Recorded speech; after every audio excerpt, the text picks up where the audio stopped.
population, and we don't know how sensitive our flow cytometer is to detect. Is there any way to calibrate or test it with known compound? That's what I was talking to Mustafa last the other day. Like yesterday I was talking to Mustafa, and he was like, you can find out limit of quantification, but I don't know how. Actually, he said Hello. you can. Hello. I'm see for Muslim.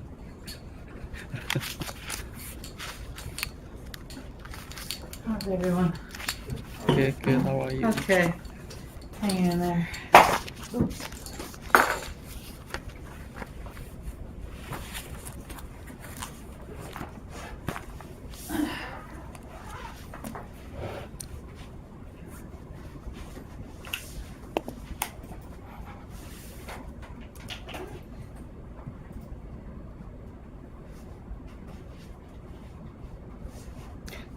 Data addiction. Still strong.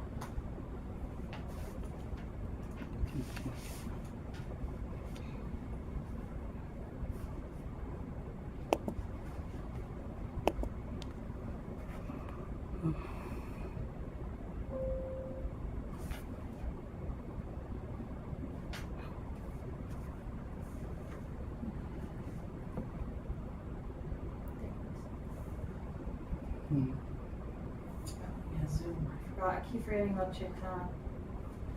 Okay. How can you show the last time? So that's in Google Drive. How did you get to my mail before on here? Like you signed in. I signed in here, right? Yes. But I don't really Using the Dory itself, like you can go to Dory and in the quick links. Oh, that's right. Yeah.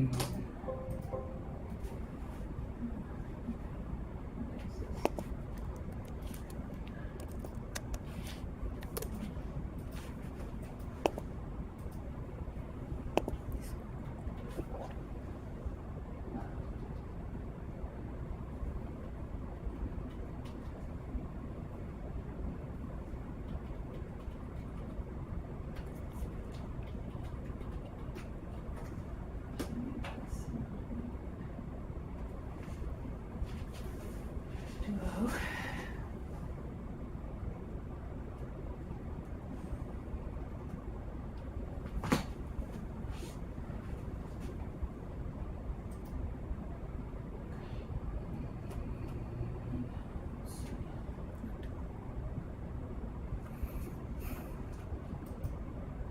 Dory.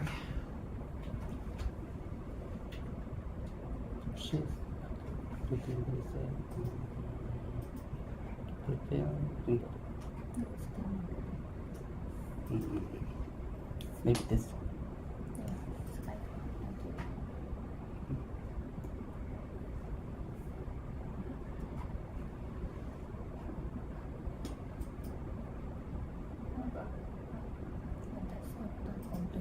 That's the one I have in my laptop. There is The one more updated one is in the box. box.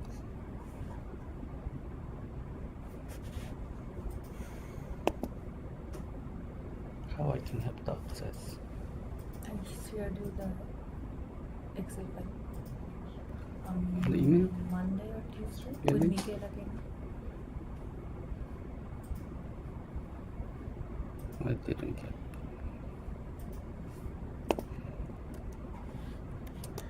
Maybe it's in a draft. Because I didn't get anything.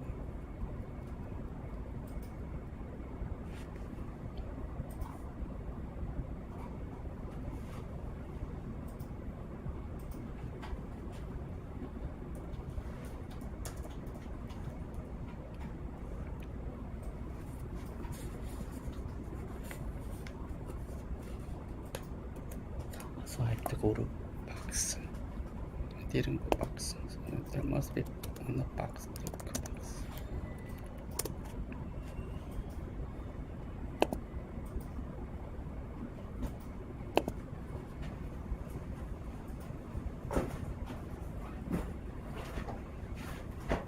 Then at the top, you see the quick links. Yes. This? Here? Yes. Thank you.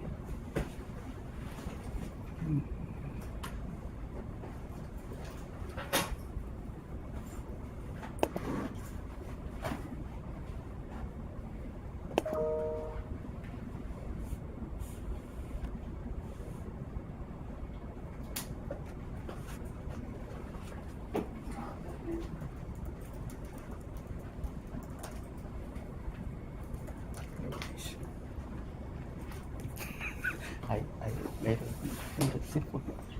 I made a simple. But she said it. That's why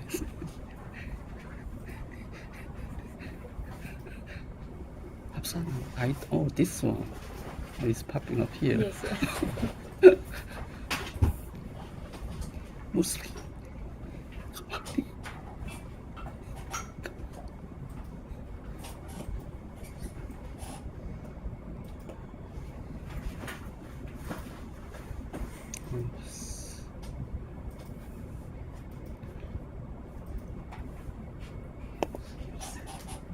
Hi, everyone.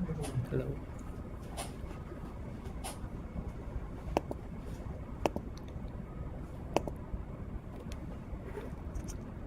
Recording in progress. Recording stopped. There's Chiton. Hi, Chiton. Hello.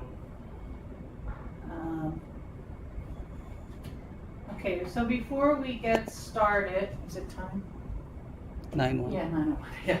So before we get started, I first just want to apologize for Tuesday. I had no idea. My car, on the way to coming in here, the brakes started making a crazy noise, and I didn't think it was safe, so I had to go and get it checked. So sorry about that. And Chetan, from now on, and for any of you that have to log in via Zoom if you're ill or something, the Zoom link is now on the Canvas site. Okay, under Zoom meetings. I just made it a recurring meeting, so you should be able to find it there every class time. Okay, Chetan? All right. Okay, yeah, because that makes it easier, because then I don't have to remember every single time to log on, or to send you a link. Yes. And then if anyone else needs it for any reason, it's there. So today what we're going to do is we're going to finish the presentations, and then we're going to talk about how the course is going to go moving forward. Turns out that Dr. Johnson covered a lot more than I thought, so I have some ideas of how to go forward with this until he comes back. He did send me some of his information, but I'm going to leave that for him to present to you guys. So we'll just talk about how things are going to move forward after we do the last 3 presentations, okay? Yes. So I don't know who was next for presentations. I think it was me. You met? Okay. But I chose that, so. Okay.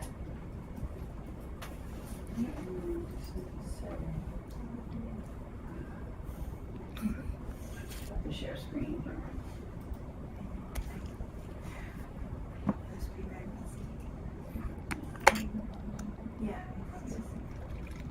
Just want the screen. Okay. Make this bigger somehow.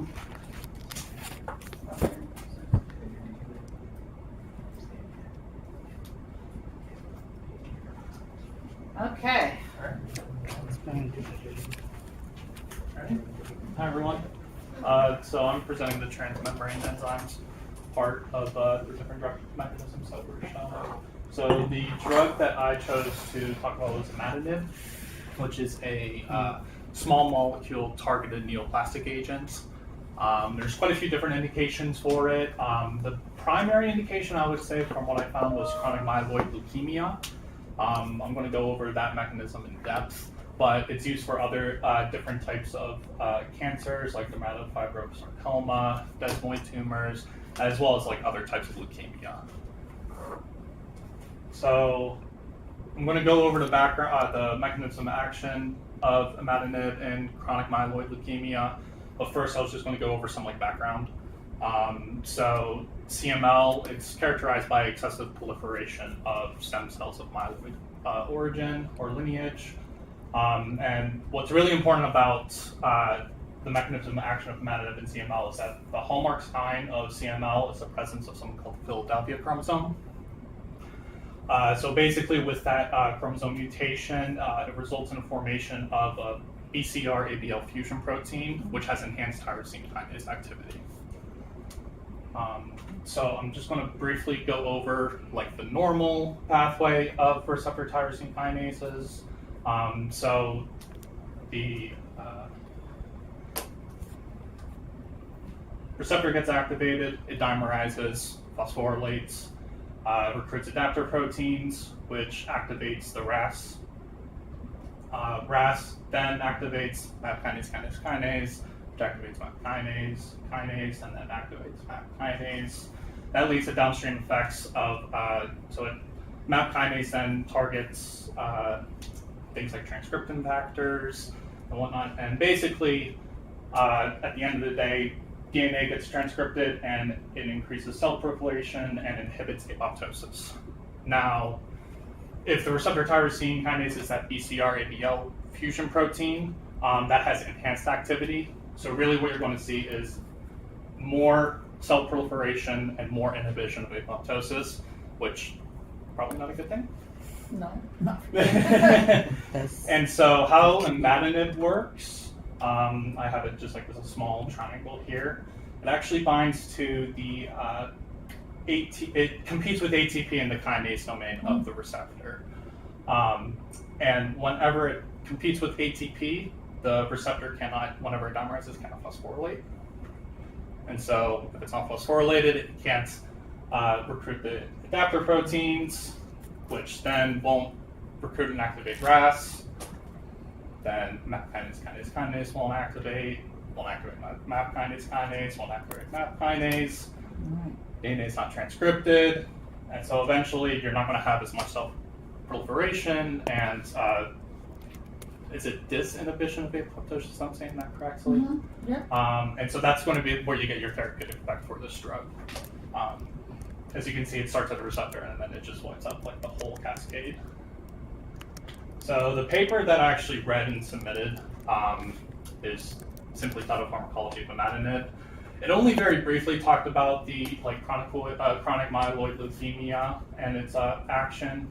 What this paper really talked about mostly was the use of this drug for other tyrosine kinase receptors. It mostly talked about platelet-derived growth factor receptors. And so this paper, they were looking at whether it would have effects for tumors like glioblastoma, dermatofibrosarcoma. Briefly, it talked about, I think, non-small cell lung cancer, all of which had pretty good in vitro and some in vivo results. And so they were looking at maybe using this drug for those tyrosine kinase receptors. And then if you actually remember, one of the indications that I was talking about earlier was dermatofibrosarcoma, so that one actually did end up being pretty fruitful. So where does the BCR-ABL come in? So BCR-ABL, going all the way back here. The BCR-ABL fusion protein, so that comes from the mutation of chromosomes 9 and 22. Okay. So that has enhanced tyrosine kinase activity. Okay, so So with the fusion protein, that if that protein is expressed on the cell, then the cell will have greater proliferation. okay, and where does it work in this pathway? Do you know? The drug, No, the Or- BCR-ABL. it is the actual receptor. Oh, it's a receptor. Okay, Mm-hmm. okay. And it's a receptor for growth factors? Yes. I can't remember exactly which one. So this was actually kind of one of the problems I had going through Mm-hmm. finding drugs for transmembrane enzymes was a lot of the drugs are these small molecule anti-neoplastics, all of which they were already looking for specific molecules for this pathway. essentially. Right. So this pathway was already known, Yes. and so they were just looking for drugs that just like worked. Right. Okay.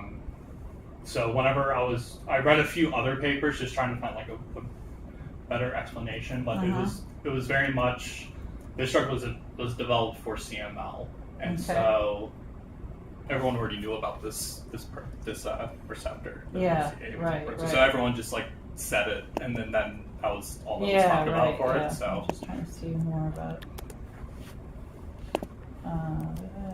yeah, but it was either like this class of drugs, or it was drugs that have been around for like nitroglycerin. I did not Right. I did not want to sit at the computer all day looking at papers. Yes, I understand. Just trying to see.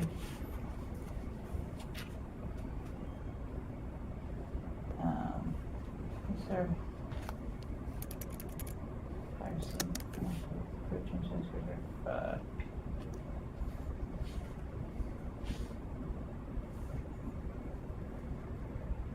Yeah, I'm just trying to see because I didn't know that the BCR-ABL was a receptor. I'm pretty sure it is. Just trying to look up the. It's protein. That's what I it's a what I protein and a gene all I could see. present in CML. Yeah, right. I think that it's not the BCR-ABL is more downstream of the receptor. Imatinib works at the receptor, but I'm not Right. sure it works. That's what I'm trying to find here. I can't find it. Hold on.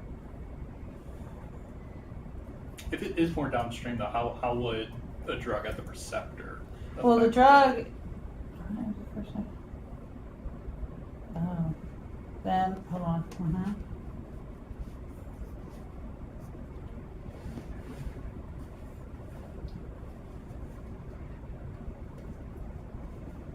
Tyrosine kinase. Trying to find a picture that would show us. Sorry.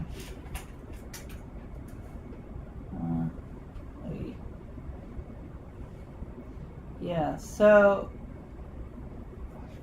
I think BCR-ABL is not actually the receptor, Okay.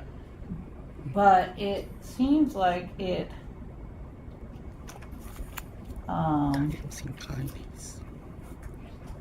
it recruits the GRAB2, the SOS, all these things, JAK-STAT pathway, all these things, and activates a whole bunch, like the MAP kinases Okay, and gotcha.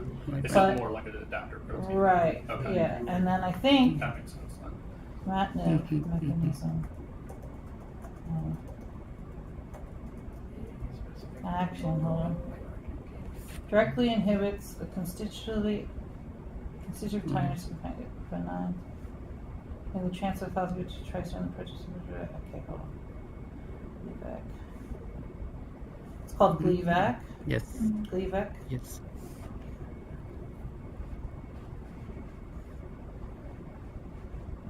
So I think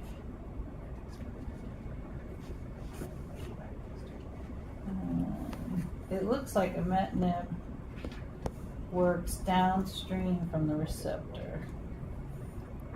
I think that was also discussed in this Yeah. paper, but it looks So- from the paper I read and then one of the other papers I read for CML, it works in they compete with ATP in the kinase domain. Right, but so we understand. So it looks like it may work at the receptor Yeah. too, but it looks like it blocks the kinase domain Yes, of yes. this BCR-ABL, Yes, which is actually more in the cytosol of Yes. the cells. Okay. Right, so it can block the receptor. I don't know. I haven't found that here, but it also can work downstream. So if it just when it says tyrosine kinase activity, Yeah. it's not just these It's not just receptors receptor. that have tyrosine kinase activity. Right. These are called receptor tyrosine kinases because that's how they work, and Right. that's their mechanism of action is they phosphorylate tyrosine residues on their own protein. But there are other tyrosine kinases inside the cell, Okay. and I think BCR-ABL is one of those. So imatinib blocks BCR-ABL, which is inside the cell. It may also block these receptors. I just can't find that mechanism of action here. But that doesn't mean it doesn't happen. I'm just looking. Let me see. What's this picture? Yeah.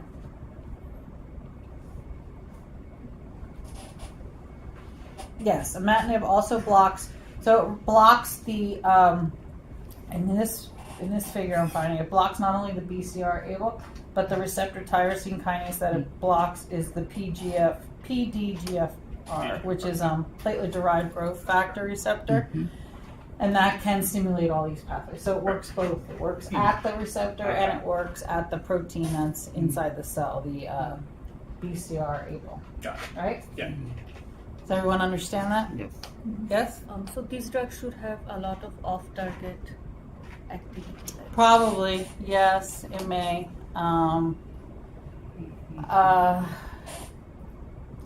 It depends on. I mean, it's really hard to target these kinases because they do have that conserved kinase domain. A lot of them. So it's interesting because in this figure it just shows it blocking the platelet-derived growth factor receptor, but not like other growth factor receptors, which I would imagine it would because they're probably very similar in the kinase domain across these receptors. But yeah, it is a problem with kinase inhibitors that there can be a lot of off-target effects. Man, Yes. does this BCR-ABL protein which are present in the cytosol Mm-hmm. have a link with this receptor, or they are like different Yeah. and these are different? Yeah, it does because it binds to the grab sauce, those adapter proteins, and kind of makes them more accessible for the receptor. You see what I'm saying? So it interacts with the receptor indirectly.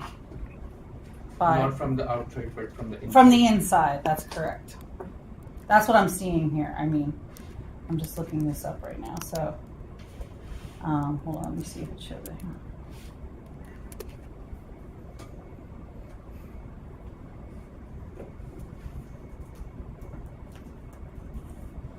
I'm seeing if it interacts indirectly or directly with the receptor. Grab sauce, negative feedback, da da da.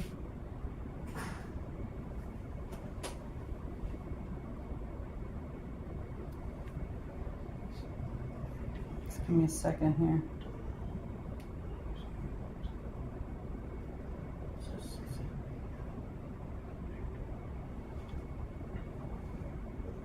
Kinase inhibition.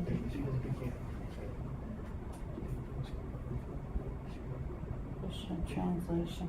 So it looks like it actually the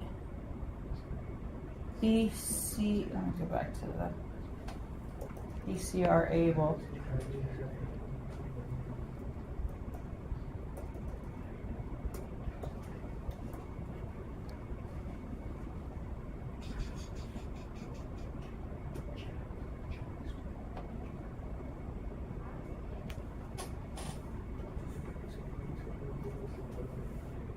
Trying to find a good figure here that would show.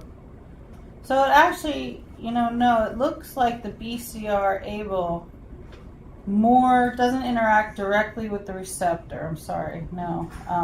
This is the figure I was looking at. Okay, here, let me see if I can sign into the Zoom and show you this. Hold on. Give me 1 minute here.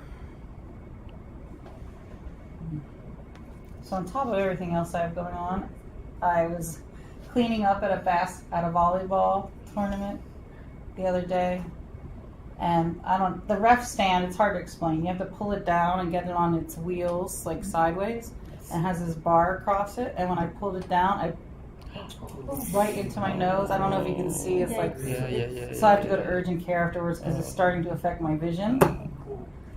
I just can't win, you guys. So anyway, yeah, I'm sorry. So I'm a little bit out of it because it's really starting to bug me. But anyway, what was I doing here? I was going to Canvas. Hold on a second. Let me log in for a second. Hold on, Chet Tom. I'm trying to share something with you guys here. Just gotta get onto my Canvas site and log into this meeting. You want me to stop sharing so you can? Oh yes, please stop sharing for a minute.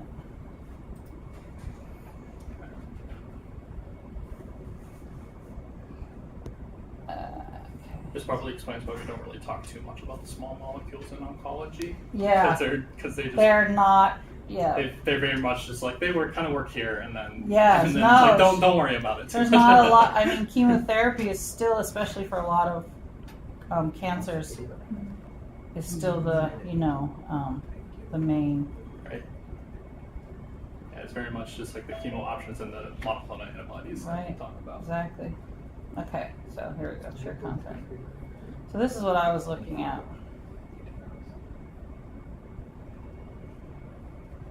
I'll show you what I was looking at here.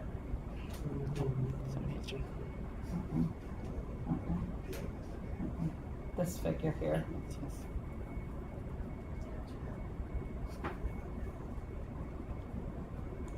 Yeah, but that is what part of my research is. What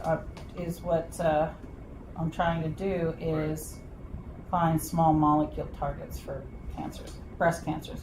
Okay, so here is the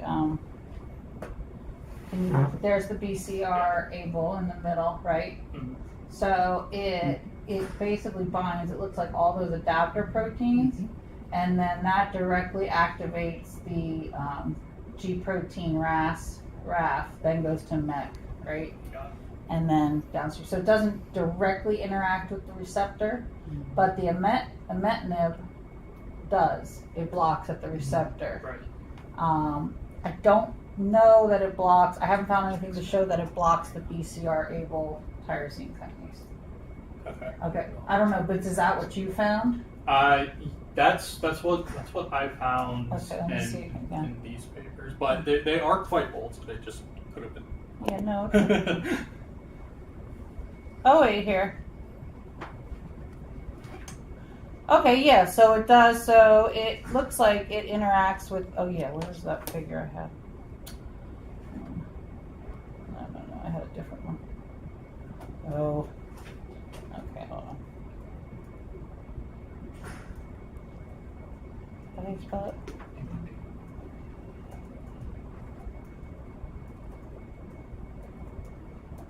I can't even type. I can't see. Avactin. Okay, mechanism of action. Mechanism of action. So first of all, yeah. So it does. So it does block.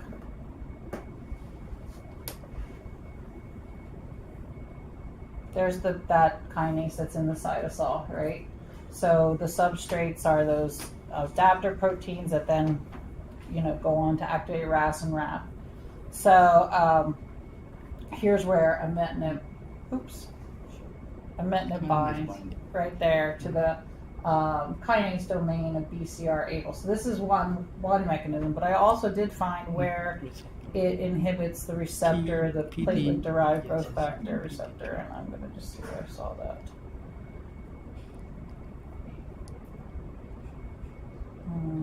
Maybe here.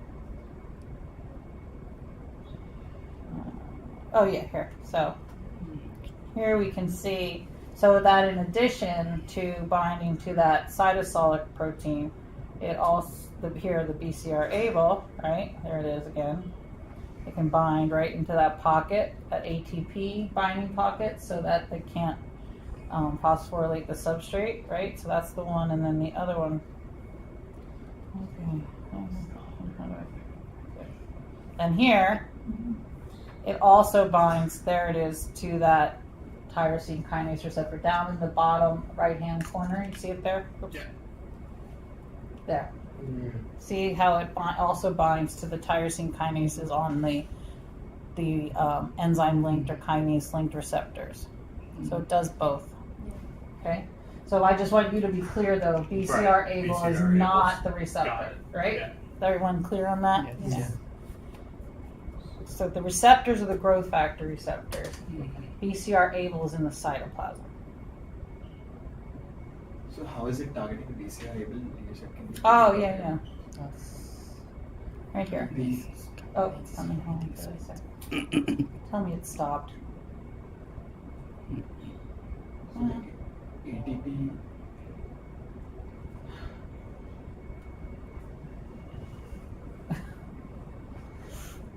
There it is. Okay. So you see, so these kinases, kinases have an ATP binding pocket, right? And that's where the substrate usually comes in contact near that ATP binding pocket, and then the kinase acts to take a phospho group from the ATP and put it on its substrate. That's how they work. Okay. And so that's what's happening in this left-hand panel, right? So the BCR-ABL has ATP, and then the substrate comes, it's activated by phosphorylation of the substrate. Then the ADP comes off, and the substrate goes to its effector and then activates its effector, and on and on and on, right? So what imatinib is doing is binding, see the red there on that right-hand side? It's binding right in that ATP binding site.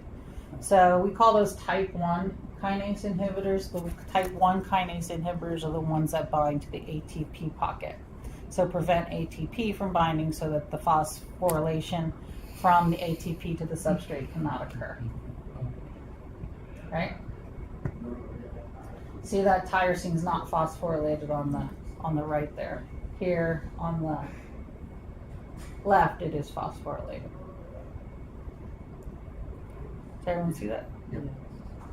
See it, Vivek? Yes. Yep. Okay. And then that's distinct from binding on the receptor. So the drug does both. It's kind of like a double whammy, getting the upstream component and the downstream component. And like Afsana said, it's because it is for tyrosine kinases, it probably has a lot of off-target effects as well, I would imagine. It has some serious side effect. I just looked. Yeah, what are the side effects? Abdominal pain, bleeding, and I think anemia is one of them. So Yeah. Yeah, so that's the unfortunate thing with cancer drugs, right? Because it's like, which is the lesser of the two evils, right? Do you want to take the chemotherapy and be really sick, or do you want and hopefully beat the cancer, or do you want to just play the odds, right? It's So selectivity It is, issue. it is interesting, like when you said bleeding and anemia, and one of the signaling pathways we saw BCL, ABR, it's BCR-ABL, BCR-ABL kind of blocking BCR-ABL blocks both like MEK pathway and then also the JAK-STAT. Yes, so JAK-STAT, I think yep. The bleeding part is because of the most JAK-STAT inhibition. Probably. most Mostly of the because of- side effect is related to bleeding, like Right. bleeding in the gums, nose bleeding, eye. And It all might that. be because of the leukemia lineage blocking up more apoptosis, less production of the cells, because you are basically blocking the apoptosis. Basically, Right. you are enhancing the apoptosis because you have to decrease the proliferation. So, Yes. because all of this is myeloid lineage, platelets come from there, Bleeding, like the bleeding, yeah, anemia, all the That cells makes are sense. there. So that's why Yep. we. And also JAK inhibition was like recently in news because of this bleeding issues with Jeljans. With what? There's this drug JAK inhibitor, Jeljans, Jeljans. which received like after 10 years of approval, they received a black box warning saying Ah, that your drug has what's got- it used for? It's used for rheumatoid arthritis. Oh yes, oh yeah, I've seen. Yeah. It's tricky. Same. It's same. And rheumatoid arthritis is basically autoimmune disorders, Yes. formation of more immune cells, Yes. decreasing it. Yes. So, like we are losing the balance. We have to Yes. be at the right point, like not over apoptosis, not lower Homeostasis. apoptosis. Yeah. Homeostasis. Yep. Right? Mm-hmm. I tell the PharmD students homeostasis is so important because our body's always trying to get back to homeostasis. So a lot of these side effects of the drugs are because the body's like reacting to this tip of homeostasis, right? So Disruption of the homeostasis. Yeah, destruction of homeostasis. That's right. Very good. Yeah, just on a personal note, my brother. I don't have any brothers or sisters. I'm an only child. My brother-in-law. My brother-in-law had acute. Did he have CLL or AL? I think he had ALL, acute lymphatic leukemia, and he passed away when he was 34. But part of the reason was he decided, just speaking about how toxic these treatments are, he went through one round of chemotherapy, and we thought he was in the clear, but then it came back. He's like, I'd rather just let it go. He said it was so terrible, the chemotherapy. So he made his choice, but he couldn't beat it. So yeah, it's unfortunate. But yeah, so these drugs are very, very toxic. Yeah. Okay. Thanks, Matt. So we're all clear that the BCR-ABL is not the receptor. Yes. It's a tyrosine kinase inside the cell, but this drug also targets these kinase receptors, right? Yeah. And does the drug kind of like interact with the PI3 kinase pathway? Oh, as well? yeah. So the question I was was, curious. Chetan, in case you didn't hear it, was Young asking, does it also interfere with the PI3 kinase? Yeah, I think because- so, because this BCR-ABL here, look, also interacts with the PI3 kinase pathway here. Right? So, Right, I see. yeah, Okay. all these pathways. And quite frankly, if you disrupt all these pathways in cells, obviously you're trying to target the cancer cells, but these drugs are indiscriminate. They don't just target the cancer cells. Yeah. So if you Agree. block all these pathways, you're going to get some kind of side effects for sure. Right? Yeah. So. Okay. Thank you, Matt. Let's see, let me stop sharing here.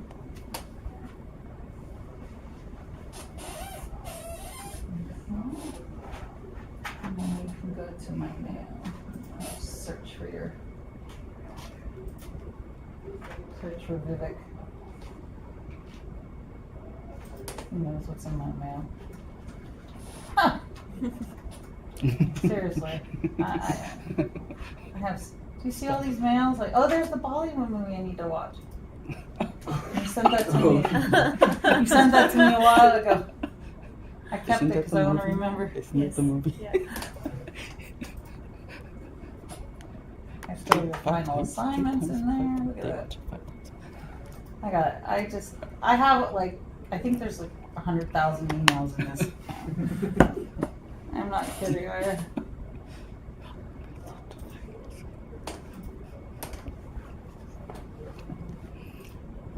nice.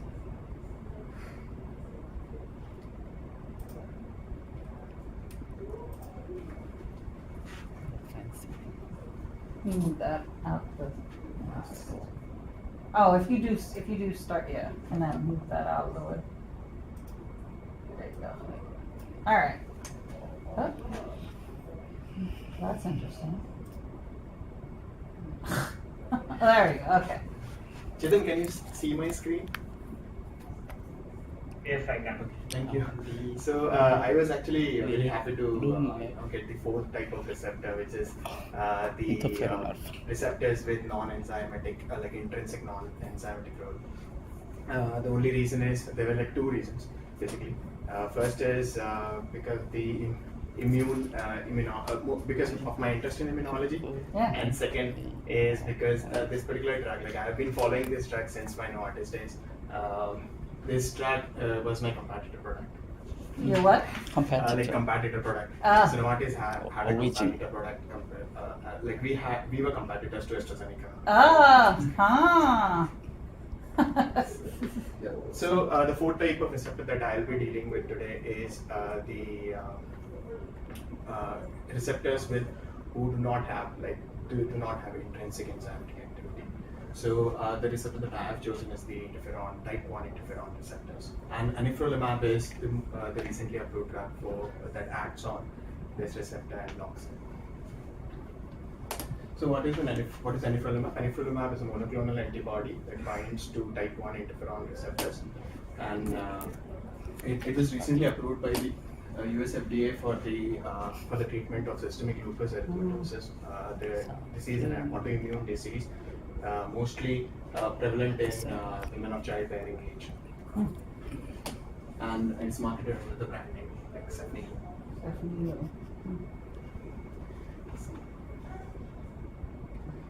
think you can. I don't know why you can't hide that. Now you go to more.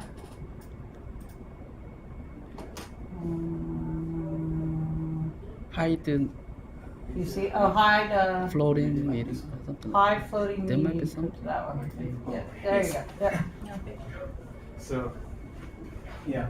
So before I start explaining the different types of receptors, interferon. I want to tell you what interferon is.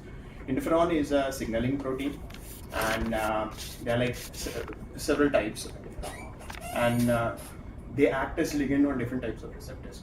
So the most widely studied receptors, they are type 1 and type 2 interferon receptors, and type 1 interferon receptor, as you can see, is associated with the TYK2 JAK family and JAK1 family of basically JAK1 and TYK2, which are like JAK1, JAK2, JAK3, and TYK2. They are all JAK family kinases, family of kinases. TYK2 is special because it acts on the more conserved side of the. Basically, it is more reserved, and that is why they also call it as they call TYK2 a regulatory kinase compared to JAK1, 2, and 3. JAK1, 2, and 3 they have lots of off-target effects, and that is why there is this new drug also coming in, which acts only on TYK2 and it inhibits TYK2.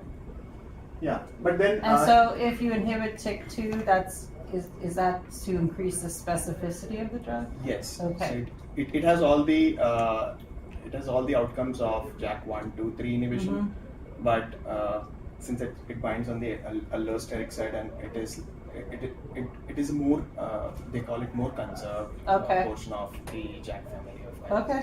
Yeah. So based on what ligand binds to the receptors are classified as interferon 1 and interferon 2. So interferon 1 has like multiple ligands. They are type 1 interferon receptor has got multiple ligands like interferon alpha, beta, epsilon, kappa, and omega. Interferon receptor 2, type 2 interferon receptor, has a solo signaling protein, that's interferon gamma. And then there is another type 3 interferon receptor, which is not studied so well. People are still trying to understand the outcomes of inhibiting or binding an agonist to that receptor.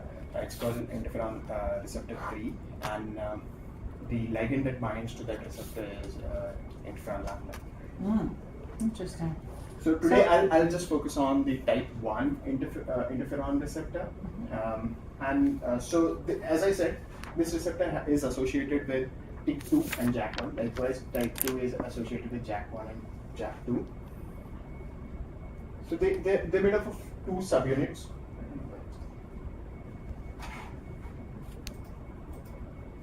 They're made up of two subunits, and each subunit is associated with the TYK2 and JAK1.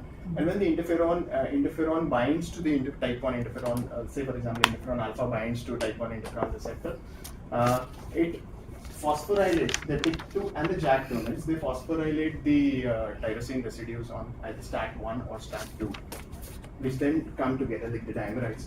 And the dimer, when they are in the dimer form, like STAT1 and STAT2, when they are in the dimer form, they complex with interferon regulatory factor 9, and they form a complex outside the cytoplasm, like outside the nucleus. And this complex is called as interferon stimulated gene factor 3. And once this complex is formed, the complex translocates to the nucleus. And in the nucleus, this is really important because it binds to the interferon stimulating interferon stimulated response elements, which then binding of this complex to the response elements ultimately facilitates transcription of interferon stimulated genes. But we know it is not so straightforward. Sometimes the JAK1 and TYK2 can also phosphorylate the like STAT1s, multiple STAT1s, and the STAT1s dimerize. So it can also take the alternate pathway. So STAT1 dimerizing, they do not need a interferon regulatory factor. They directly translocate to the nucleus, and instead of binding to the response element, they bind to something that is called as gamma, called as interferon gamma activated site. But the end outcome of the transcription by either of these like receptors is producing cytokines and releasing them in the medium. Now, are there certain cytokines that are increased because of the STAT1, STAT2 dimer versus the STAT1, STAT1 dimers? Are they different sets of cytokines? So they are different. So, for example, if you consider the antiviral response, most of the antiviral response will be type 1 interferon receptor response, and they lead to synthesis and release of cytokines like interleukin 12, interleukin 2, that is responsible for T cell mediated responses. Right. And they kind of So more they kind of- inflammation yeah. and stuff. Are those inflammatory? Yes, they are. They are inflammatory. They are inflammatory cytokines, and they also kind of transition. They help transition from B cell response to T cell response. Okay. So that is in case of during an antiviral response. But like once T cells, once we have established a T cell response, like once the T cell response has been mounted, since T cells and the NKT cells, they synthesize interferon gamma. Interferon gamma, then further, interferon gamma is actually responsible for non-cytolytic killing in non-cytolytic clearance of viruses in non-proliferating cells like the neurons. Okay. And that is why interferon gamma is very important. Okay, gotcha. So that is why interferon gamma mediated release of cytokines. They're all different cytokines. For example, IL-10. Yeah, right. They are more lethal to the viruses, but not to the Cells. tissues. Yeah, okay, that's interesting. And is there anything that guides the dimerization of STAT1 with STAT1 versus STAT1 with STAT2, or is it just kind of by chance? You know? I just wondered. I just wondered. It's a very interesting pathway. Possibly it is just available in that milieu, like in that environment. Yeah, I just wondered if you knew. Yeah. And with immune cells and with cytokines, like it's always been that nothing has been so black and white. Yes. Yeah. Right. It's always like just a matter of chance. Like and that is why we have the autoimmunity as well. Right. Any dysregulation leads to Yeah. autoimmune diseases. And that is what I'm going to speak next. Like in the earlier slide, we saw that interferons are actually helpful and they are providing us tools for antiviral immune response. But on this slide, like what I've planned to show is what if the interferon signaling gets dysregulated for some reason. For example, in diseases like systemic lupus erythematosus, where our own cells are getting they're getting apoptized. The apoptotic cells, they release it's called a single-stranded RNA, which then the single-stranded RNA is actually sensed by our body's own immune system, and the body starts generating autoantibodies against our single-stranded RNAs. And this complex then, through the Fc mediated route, enters the plasmacytoid dendritic cells. These plasmacytoid dendritic cells, they are stores for interferon, basically. And it's not that simple. Once internalized, It's not that simple. once internalized, the ssRNA antibody complex is presented to TLR7. Again, another pathway, which I won't be dealing in detail right now. But then TLR7/8 senses the single-stranded RNA, and it leads to, using the ERAC pathway, leads to the synthesis of and this synthesis is like excess, because plasmacytoid dendritic cells are those cells. They are reservoirs of interferons, and they release a lot of interferon alpha at the beginning. And release of interferon alpha then leads to a dysregulation between B and T cell response, because most of it's seen that interferon alpha usually suppresses the B cell response, like the Th2 response, and enhances the Th1 response. And this is what is happening in systemic lupus erythematosus. We have like T cell clones that are specific to our own organs, like kidneys. So systemic lupus erythematosus in kidney is called as lupus nephritis. What's the beginning cell there? Does it depend on where the lupus is? Yes. Okay. So like you were just saying nephritis, so it's the cells in the kidneys and the nephron. Right. So this can be any regularly, like any regular apoptotic cell, like any we have apoptosis going on. Right. Yeah. But if you have like it's seen in women of childbearing age. Yes. Possibly hormone related. I don't know. Uh-huh. That they are more prone to self-sensitization. Like, Okay. And if you are releasing single-stranded RNA, it's very easily captured by the TLRs. Like it's very easily sensed by the TLRs. Okay. But yeah, So this I don't know is how it turns because we autoimmune. have yeah, right. How does it turn? Because like you said, we have apoptosis going on all the time. And we usually do not produce, like our body usually does not produce antibodies against self-antigens. Right. But so it's it is somewhere possible that they are these are single-stranded RNAs, possibly after thymus involution, like over a period of time because of epigenetic changes, possibly they're new they're self RNAs, but possibly new self RNAs. Yeah, maybe, yeah. I'm just thinking out loud Yeah, because yeah, I don't yeah, know no, the it's a exact good region, no. how, I like to how, think- how our immune response yeah, how turns that out in happens, because if we're having, because we all experience apoptosis every day that's happening. Right. So what makes this apoptosis different than? But there are definitely several risk factors like smoking, alcohol intake, like excessive alcohol intake. Right. So something's going awry with the immune response above that apoptotic zone. Yes. Yeah. Right. Yes. Right. Yeah. Okay. And those this is new. I mean, I've studied apoptosis for a long time, but this single-stranded RNA thing is new to me. Is that in those blebs that come off of the cell? Yes. Okay. All right. And yes, so now how anifrolumab works. Anifrolumab basically, we know that anifrolumab basically targets the interferon type 1 receptor. So that's the first target. It blocks the receptor and also causes receptor internalization. You can also see in this paper, the paper that I was referring to. I should have actually it's over here, but then I should have also shared the paper. That's okay. But in the paper, they saw CD11b positive monocytes. CD11b expression on the monocytes kind of remain, at 100%. But then after anifrolumab, after giving anifrolumab, they saw interferon receptor type 1 receptor getting internalized. So the CD11b is like a control, just to make sure, right? Right. Okay. Yes. So yeah. So CD11b is another receptor on, like it's basically phenotype of monocytes. Yes. Right. So, yeah.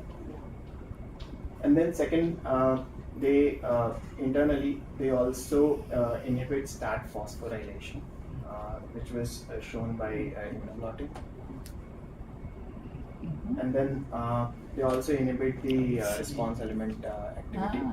So basically directly inhibiting the gene transcription ability of the response elements. Yeah, so this is nice actually. So just in terms of presenting data and putting it in papers, it's nice that they did it at 3 different levels, right? They looked at what happened to the receptor expression, and they looked at what happened to the downstream STAT phosphorylation, and then they looked at what happened even further downstream with the response elements and the transcription. So that's really nice. Yeah. So they tested this using the luciferase assay, where luciferase is an enzyme that kind of, when oxidized, glows. And they saw with anifrolumab, if you can see, there's an inhibition in the ISR. So so the only caveat to these experiments is I'm guessing they had to overexpress the ISRE luciferase, right? So whenever you have overexpression, it's it's always a caveat that it could be this could be due to the fact that you overexpress the protein. It's just a caveat, but these are commonly used to show that this works. So in the end, like in summary, what this paper wanted to show to the world, like that anifrolumab is not just a type 1 receptor blocker, but it also does a lot of stuff like internally Yeah. at the level of gene transcription as well. Thanks. So do they think it directly targets these sites, or is it because it inhibits the receptor and causes internalization? Exactly. That was my question to Ah, them. Like, yeah. because they haven't shown in the paper they They not, show I don't direct, think so. yeah. They separately studied Okay. like Okay. all this, but then yes. Okay. Because if you see like immunoblotting is not that specific. of a Right, study. no, it's not. So if you see it, so if they give the drug and they see a decrease in stat phosphorylation, that doesn't necessarily mean it's directly targeting the stat one, right? Right. Because it could be a consequence of targeting the receptor and internalizing the receptor. Yep. Yeah. Okay. Awesome. Yeah. Oh, I forgot to clap for Matt too. And one more, young.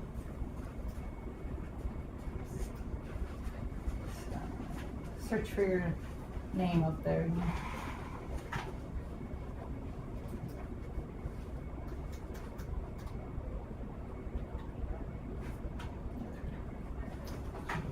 There it is. The second one. PowerPoint for drug whistle. Oh, there it is. Just say, yeah.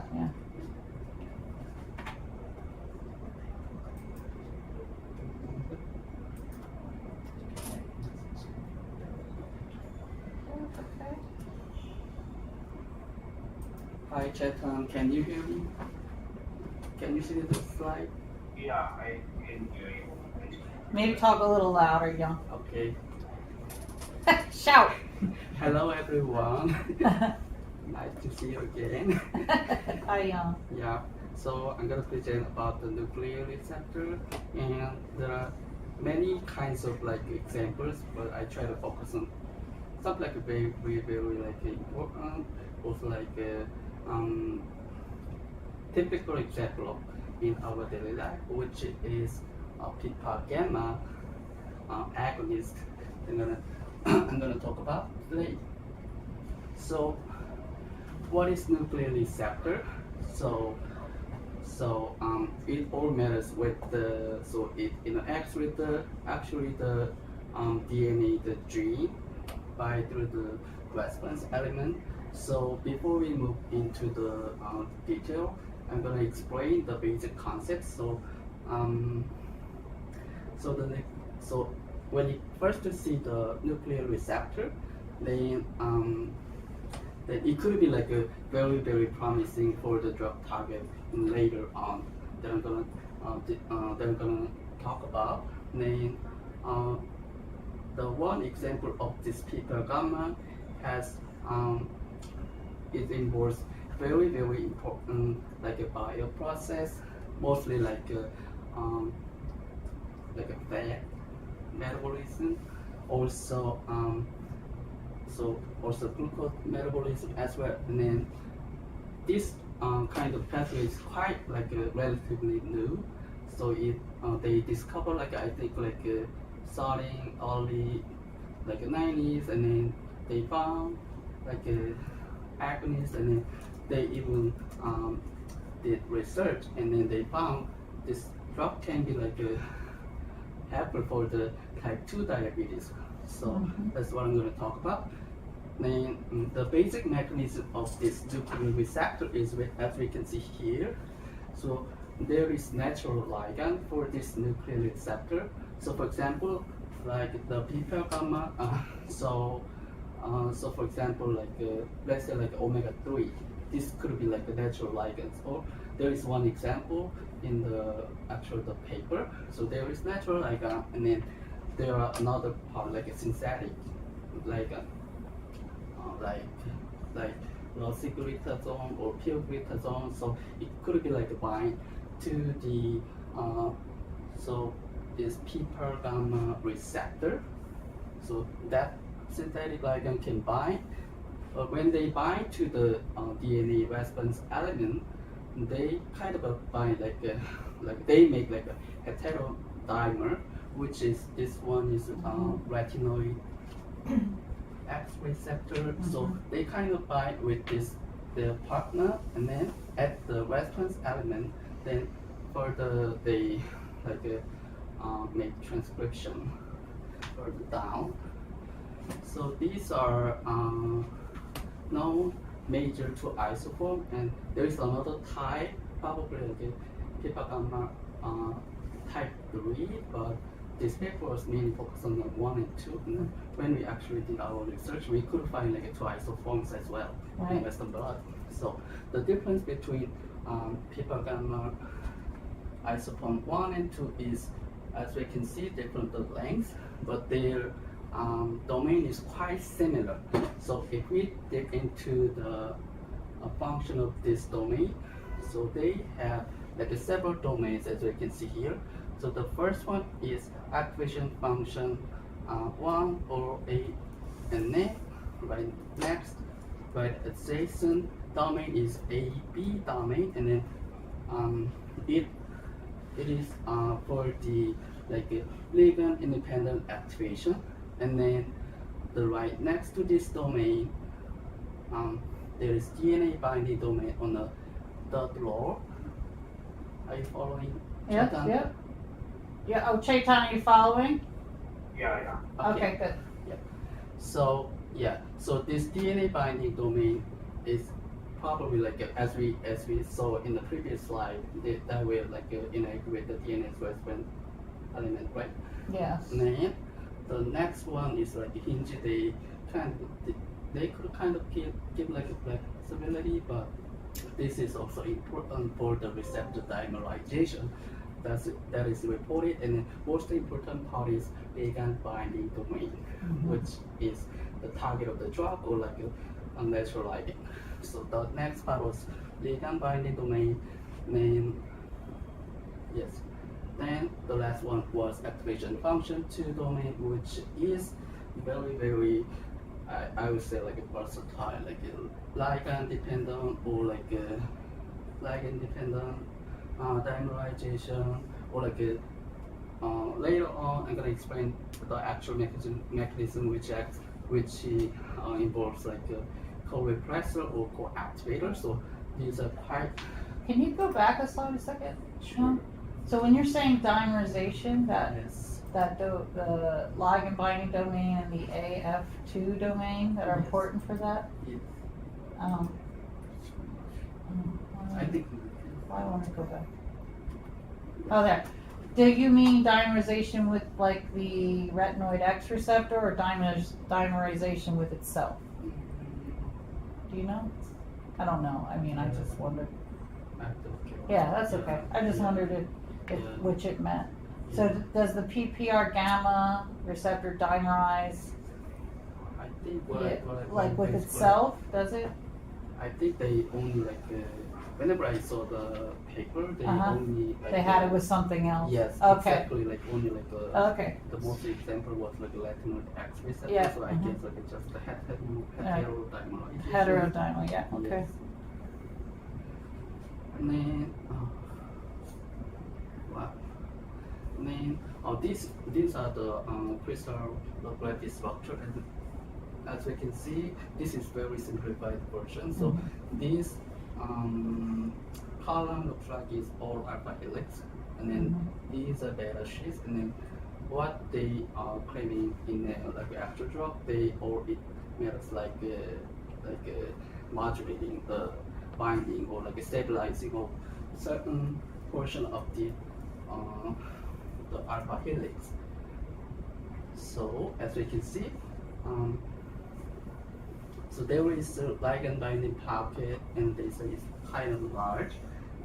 And the next one is ligand binding domain, which has like G protein, GPCR, it has transmembrane domain, which composed of 13. And then they also have resolve, they have beta sheet. And then Yeah. Yeah. So these are the mechanism of like how this this people gamma can bind to the DNA. Yeah. So so these are actually recorded like actually the function of the people gamma. So that's they are actually in like mostly like everywhere. Of course, like ubiquitous, but we can see like in a human or like mouse tissue as well. But it's highly expressed in white adipose tissue or brown adipose tissue. So as we can see here, we kind of guess like, oh, this might be like half the lipid oxidations. Uh-huh. They actually propose that that function initially. So we kind of like a guess, and then you might interested in. So this is also important for the like immune cells such as macrophage. Oh my gosh. Alright. Do we have to take everything with us? Yeah, I guess so. Yeah.